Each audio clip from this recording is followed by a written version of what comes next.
If you've ever felt disciplined one week and completely drained the next, it's not an inconsistency, it's timing. Your hormones don't run on a 24-hour clock, they run on a longer rhythm.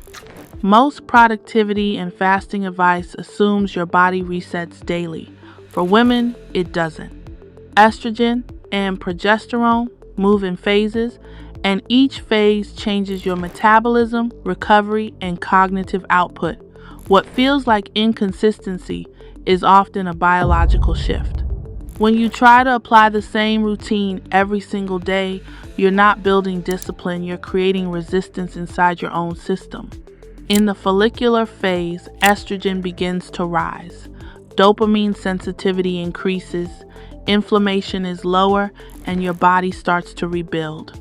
This is initiation energy. You feel more open, more capable, more willing to start. This is where you build momentum. Moderate fasting can work here if tolerated. This is the phase for skill building, habit initiation, and strength training. This is where ideas turn into action. This is where you expand your capacity and set the tone for the rest of your cycle. Then comes the ovulatory phase. Estrogen peaks. Verbal fluency improves. Confidence increases. Cognitive sharpness is elevated.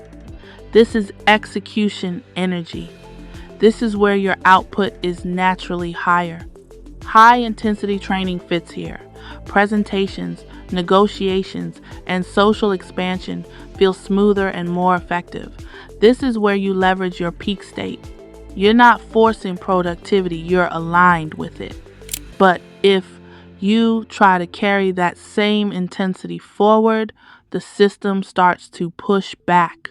In the luteal phase, progesterone rises, core body temperature increases, caloric demand increases slightly.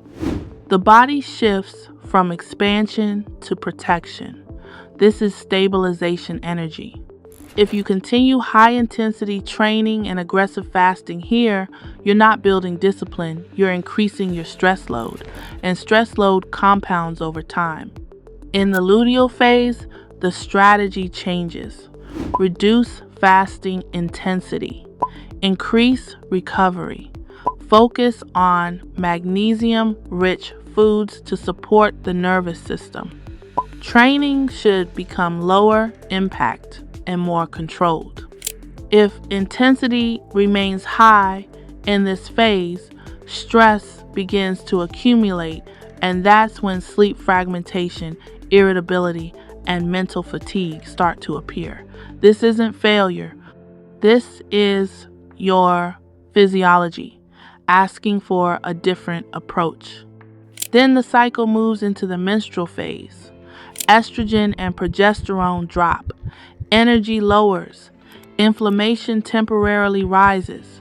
This is recalibration. Your system is resetting. This is where you reduce output and allow recovery to take priority. Gentle movement is more effective here than intensity. Iron support may be needed depending on the individual. This phase is also ideal for reflection, planning, and reviewing what's working and what's not. Your body is pulling inward for a reason. If you expect identical performance every week, you create artificial pressure. You measure yourself against a standard that ignores your biology. That pressure turns into friction. And friction over time leads to burnout. Alignment reduces friction.